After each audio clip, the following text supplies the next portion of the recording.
क्या क्या लाभ? देखिए, सबसे पहली बात, जब आपको संपत्ति का स्वामित्व मिलता है और अगर उसको एक पारदर्शी तरीके से सबके सामने मिल बैठकर अगर इसका आकलन होता है कि कहाँ मेरी ज़मीन है, कहाँ आपकी ज़मीन है, कहाँ पड़ोसी की है, सबसे पहले इस तरह के विवाद खत्म होते हैं। उसका हक तो आपको जब मिलता है तब उस संपत्ति को आप गिरवी रखकर ऋण ले सकते हैं। तीसरी बात, कई जगह प्रॉपर्टी कार्ड में स्वामित्व में जो महिला है, जो पत्नी है, उसका नाम भी जोड़ा गया है, तो महिला सशक्तिकरण भी हुआ है। कैसे कोई इसका लाभ ले सकता है? हाँ, तो सबसे पहले ये बात है कि क्योंकि ये सिर्फ आबादी क्षेत्रों के लिए है, ज़मीन जायदाद राज्यों का विषय होता है, राज्य के ही कानून होते हैं और अलग अलग कानून है, उसी हिसाब से उन्होंने वो प्रॉपर्टी कार्ड का जो फॉर्मेट है वो ईजाद किया है। किस छत पर सौर ऊर्जा का संयंत्र लग सकता है और कहाँ नहीं लग सकता, ये भी पारदर्शी तरीके से पता चल सकता है। तो स्वामित्व योजना के बहुत सारे फायदे हैं।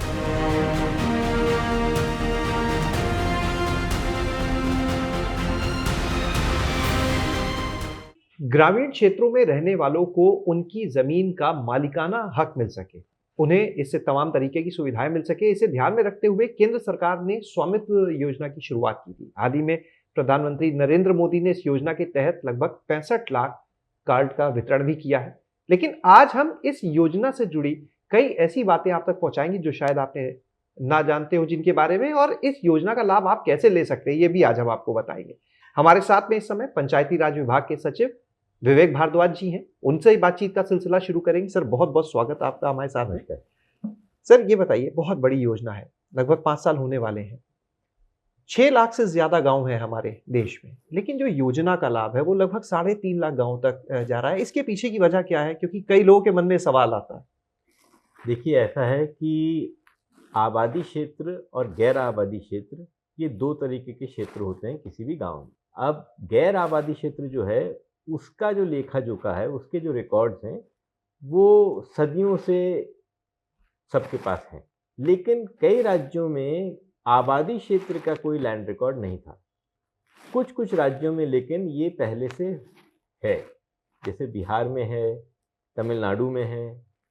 तो उन राज्यों को इस स्कीम की ज़रूरत नहीं थी। उन राज्यों को अगर हम छोड़ दें तो 6.5 लाख गांव में से 3.5 के आसपास ही बचते हैं। तो उस हिसाब से ये स्कीम सारे देश में ही चलाई जा रही है। सर, ये जो स्वामित्व योजना है, एक स्वामित्व कार्ड जो दिया जाता है, सबसे पहले सर यही जानना चाहेंगे इसके जो लाभ हैं, क्योंकि जो बताया जाता है कि जब ज़मीन का मालिकाना हक होगा तो उस गांव के आदमी को उस पर अगर अपनी ज़रूरत के वक्त लोन लेना या किसी पूरे वक्त में कोई मदद चाहिए वो मिलेगी। क्या क्या लाभ? और क्योंकि एक लाभ है जिस पर ज़्यादा फोकस है, हाईलाइट है, जो लोग जान रहे हैं, लेकिन और भी लाभ होंगे इस कार्ड के कुछ? देखिए, सबसे पहली बात, जब आपको संपत्ति का स्वामित्व मिलता है और अगर उसको एक पारदर्शी तरीके से सबके सामने मिल बैठकर अगर इसका आकलन होता है कि कहाँ मेरी ज़मीन है, कहाँ आपकी ज़मीन है, कहाँ पड़ोसी की है, तो सबसे पहले जो गांव में जो विवाद होते हैं कि मेरी मुंडेर और तुम्हारी ज़मीन के अंदर तो नहीं आ रही है, सबसे पहले इस तरह के विवाद खत्म होते हैं। ये हमने जम्मू में देखा है, सांभा में देखा है, कई कई गांवों को इसका लाभ मिला है, क्योंकि वहाँ पर अब इस तरह के झगड़े निबट गए।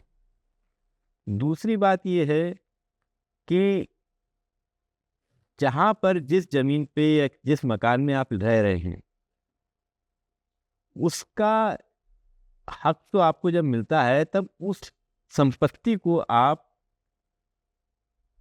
गिरवी रखकर ऋण ले सकते हैं। क्योंकि जिस मकान में आप रह रहे हैं उसका और तो कोई फ़ायदा होता नहीं है। वो मान लीजिए 50 लाख की हो चाहे 1 करोड़ की हो, वो डेड एसेट है, उसका कोई फ़ायदा आपको नहीं है। लेकिन अगर कोई बैंक उसकी वजह से, उन कागजातों की वजह से अगर आपको ऋण दे, तो उस पैसे से आप कोई व्यवसाय शुरू कर सकते हैं और उससे आपकी आमदनी बढ़ सकती है। तो दूसरी बात ये हुई। तीसरी बात, कई जगह प्रॉपर्टी कार्ड में स्वामित्व में जो महिला है, जो पत्नी है, उसका नाम भी जोड़ा गया है, तो महिला सशक्तिकरण भी हुआ है। तीसरी बात यह है कि प्लानिंग के लिए जब पूरी ड्रोन फ्लाइंग होती है तब उसमें हर तरह की, कहाँ कहाँ मान लीजिए तालाब है, कहाँ सड़क है, कहाँ कोई स्कूल है, इस सब का भी आकलन हो जाता है। जैसे मैं आपको बताऊं प्रैक्टिकली किस छत पर सौर ऊर्जा का संयंत्र लग सकता है और कहाँ नहीं लग सकता, ये भी पारदर्शी तरीके से पता चल सकता है। तो स्वामित्व योजना के बहुत सारे फायदे। तो यानी ये जो स्वामित्व योजना के लिए हम जो सर्वे करा रहे हैं, ये सिर्फ इस योजना में लाभ नहीं दे रहा, बल्कि कई और चीज़ों के लिए अगर हम लॉन्ग टर्म में देखें तो इसके लाभ मिल रहे हैं। बिल्कुल, लॉन्ग टर्म में नहीं, आज की तारीख में ये मिल रहे हैं। सर, स्वामित्व योजना में जैसे आपने कहा अभी ड्रोन उड़ाया जाता है, उसके बाद जो मैपिंग होती है पूरी, तो एक बार हम चाहेंगे जो आपको सुन रहे हैं आज दर्शक यहाँ पर, उनको ये बताएं इसकी प्रक्रिया क्या है। लोगों के मन में एक सवाल रहता है आखिर कैसे ये पूरा प्रक्रिया काम करती है, कैसे कोई इसका लाभ ले सकता है। हाँ, तो सबसे पहले ये बात है कि क्योंकि ये सिर्फ आबादी क्षेत्रों के लिए है, तो इसलिए आबादी और गैर आबादी का चिन्हीकरण होता है। उसके लिए सफ़ेद चूने को लेकर एक लाइन मापी जाती है, जिससे कि समझ में आए कि कहाँ पर ड्रोन फ्लाइंग करनी है, कहाँ नहीं करनी है। उसके बाद ड्रोन फ्लाइंग के बाद एक मैप बनता है। वो मैप राज्यों को, रेवेन्यू अथॉरिटीज़ को दिया जाता है कि वो देख ले कि कहीं कोई गलती तो नहीं। जब वो कहते हैं कि नहीं साहब ये ड्रोन फ्लाइंग ठीक हुई है, यहाँ पर कोई वापस करने की ज़रूरत नहीं है, उसके बाद वो मैप वापस सर्वे ऑफ इंडिया या जो भी एजेंसी है उसको दिया जाता है। अगर कोई ज़रूरत हो ठीक ठाक करने की तो वो ठीक कर लेते हैं। इसके बाद जो जो बिल्कुल सटीक मैप जो होता है उसको वापस रेवेन्यू अथॉरिटीज़ को, राज्य सरकार को दिया जाता है। राज्य सरकार उसके बाद इस मैप को साझा करते हैं पूरी ग्राम पंचायत के साथ, वहाँ के लोगों के साथ, और सब अपने अपने ज़मीन और अपने अपने बाउंड्रीज देख लेते हैं। उसके बाद अगर किसी को लगे कि साहब मेरे यहाँ गलत चित्रण हुआ है, तो उसी हिसाब से वो क्लेम करता है कि नहीं साहब ऐसा नहीं वैसा होना चाहिए, और सब के सब क्योंकि एक साथ होते हैं, भागीदारी से तय किया जाता है कि नक्शा पूरा ठीक है। उसको हम मैप 2 बोलते हैं। जब मैप 2 फाइनल हो जाता है और ये सारी प्रक्रिया जो आज की तारीख में भी नियम कानून, राजस्व संबंधी जो नियम कानून है राज्यों में, विभिन्न राज्यों में अलग अलग तरीके के हैं, उसी हिसाब से ये काम किया जाता है। जैसे मैंने आपको क्लेम्स एंड ऑब्जेक्शंस की बात करी, तो कहीं कहीं है कि साहब 90 दिन के अंदर आपको ये बताना है राजस्व अधिकारी को कि ये मैप ठीक है कि नहीं। कहीं हो सकता है वो 15 दिन का ही समय हो, लेकिन वो उन राज्यों ने अपने हिसाब से वो तय किया हुआ है। तो जब ये मैप 2 फाइनल हो जाता है, उसके बाद वो प्रॉपर्टी कार्ड दिए जाते हैं। मतलब पूरी जो प्रक्रिया है पारदर्शी है और जन भागीदारी पर आधारित है। सर, आपने इसके जो चरण बताए, उन चरण को अगर हम ध्यान में रखें तो अभी कुल लगभग 3,44,000 के आसपास गांव है जहां पर ये काम होना है। कितना लक्ष्य हम हासिल कर चुके हैं? 5 साल लगभग पूरे होने वाले। तो जो सबसे पहला उसका चरण है वो तो है ड्रोन फ्लाइंग का, चूना मार्किंग के बाद ड्रोन फ्लाइंग का। तो 92% गाँव में ये काम पूरा हो चुका है। इसका मतलब ये है कि अब ज़्यादातर राज्यों में हमारा मैप 1, मैप 2 भी हो गया है, और अगले साल मार्च के अंदर हम पूरे सब इन गांवों का प्रॉपर्टी कार्ड हम वितरण कर पाए। यानी 2026 मार्च जी, जो है, जो फाइनेंशियल ईयर 25-26 खत्म जी, हुआ, तब तक सबको वो कार्ड मिल चुके जी, होंगे। जी। सर, कौन से राज्य ऐसे हैं अभी जहाँ पर लगता है कि थोड़ी गति सुस्त चल रही है अभी? क्योंकि जैसे हरियाणा, उत्तराखंड, इनको अगर हम उदाहरण लें तो बहुत अच्छा इन्होंने काम किया, शुरुआत में पूरे हो गए। उत्तर प्रदेश की स्थिति सबसे बड़ा राज्य है, वो भी आपसे जानना चाहिए। लेकिन कौन से राज्य जहाँ लगता है अभी बूस्ट अप करना पड़ेगा, काम धीमी गति से चल रहा है? देखिए, आंध्र प्रदेश में काम काफ़ी आगे बढ़ गया था, लेकिन इस बीच में उन्होंने जो प्रॉपर्टी कार्ड है उसका फॉर्मेट वो बदलना चाह रहे हैं, और इसलिए वहाँ पर काम में थोड़ी ढिलाई हुई है। अब वहाँ काम फिर द्रुत गति से शुरू हो गया है। सर, ये जो फॉर्मेट की आपने बात की, ये क्या है फॉर्मेट जो वर्तमान फॉर्मेट है और जो बदलने की आपने बात कही? तो राजस्व कानूनों में ही ये फॉर्मेट का जिक्र किया गया है कि किस तरह के क्या क्या उसमें पर्टिकुलर दिए जाएंगे।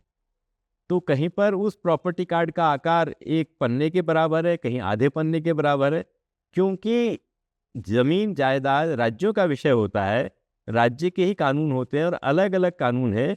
उसी हिसाब से उन्होंने वो प्रॉपर्टी कार्ड का जो फॉर्मेट है वो इजाद किया है। और कोई ऐसे पहलू जो आपको लगता है कि आने वाले दिनों में लॉन्ग टर्म में देखें या शॉर्ट टर्म में उसका लाभ मिलेगा लोगों को इससे?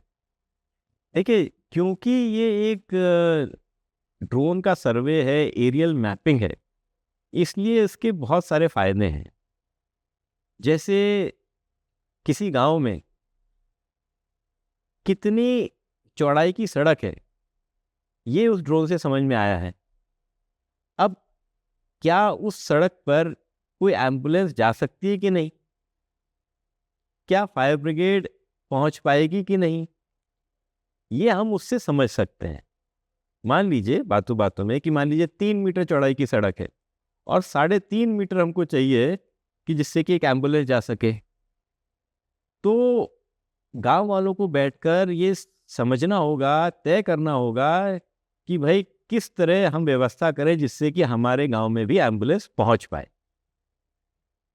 ये एक अनूठी एक तरह से इसका एक फायदा है। जैसे मैंने ये आपको एक उदाहरण दिया रास्ते की चौड़ाई का या एम्बुलेंस के पहुंचने का, इसी तरह हमने ये भी बता सकते हैं हम कि किस किस घर के ऊपर सौर ऊर्जा का संयंत्र लग सकता है, क्योंकि वहाँ पर एक ये भी पता चलता है इससे कि किसका गांव गांव किसका मकान कच्चा है, किसके मकान पे कैसी छत है, उस पे वो जो बैटरी होती है, जो पैनल होता है, वो लग सकता है कि नहीं लग सकता है। इसी तरह कहाँ कहाँ पर रोशनी स्ट्रीट लाइटिंग की आवश्यकता है, क्या डिस्टेंस होना चाहिए उस स्ट्रीट लाइट का, कितना खर्चा आएगा, तो बहुत सारे इसके फायदे। सर, ये डेटा तो पंचायतों से साझा करके उनको आप लोगों की तरफ से सुझाव भी दिए जा सकते हैं क्या इस पर कुछ विचार कि भाई आपके यहाँ पर्टिकुलर जो है इन चीज़ों पे हमें ऐसे काम करने की ज़रूरत है? हाँ बिल्कुल, तो हमारा जो ये सारा जो डेटा है सारा पंचायतों के साथ साझा किया जाएगा। किया जाएगा ताकि आगे वो लोग और बेहतर। हाँ बिल्कुल।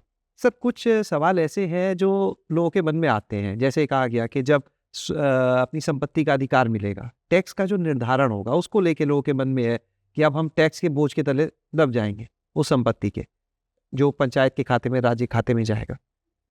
देखिए, एक बात जो हमें माननी चाहिए कि अगर कर नहीं होगा तो मैं एक बताता हूँ आपको, सेना भी नहीं होगी, इस देश के जो सीमाएं हैं वो भी सुरक्षित नहीं रहेंगी। अगर कर नहीं होगा तो गांव का स्कूल भी नहीं होगा, अस्पताल भी नहीं होगा। तो कर तो हम अपने ही फायदे के लिए देते हैं, और अगर कर लगेगा तो गांव को ही फायदा होगा। तो इसलिए ये कहना कि बोझ तले दब जाएगा, कर तो गरीब आदमी पे नहीं लगेगा। अगर कभी कोई कर लगे तो वो भी तो अमीर पर ही लगेगा, जिसके मान लीजिए 4 कमरे का मकान है, 5 कमरे का मकान है, बड़ा मकान है, पक्का मकान है।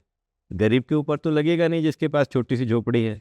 तो अगर हम कर नहीं लगा रहे हैं तो कई बार ऐसा भी होता है कि शायद अमीर को ही फायदा हो रहा है। सर, कौन से राज्य हैं जो अब आने जैसे 1 साल में तो आप लोग अपना लक्ष्य पूरा करने की दिशा में चल रहे हैं, लेकिन अब कौन से राज्य अगर हम बात करें 2-3-4 महीने की, तो जो लगता है कि बिल्कुल टच करने वाले हैं, ये स्टेट्स कवर हो जाएंगी? मध्य प्रदेश है, महाराष्ट्र है, गुजरात है, राजस्थान है, बहुत सारे राज्य हैं जो कि अब करीब करीब सैचुरेशन की स्थिति में पहुंच गए हैं। अगले 2-3-4 महीने में उम्मीद करते हैं। उत्तर प्रदेश की स्थिति कैसी?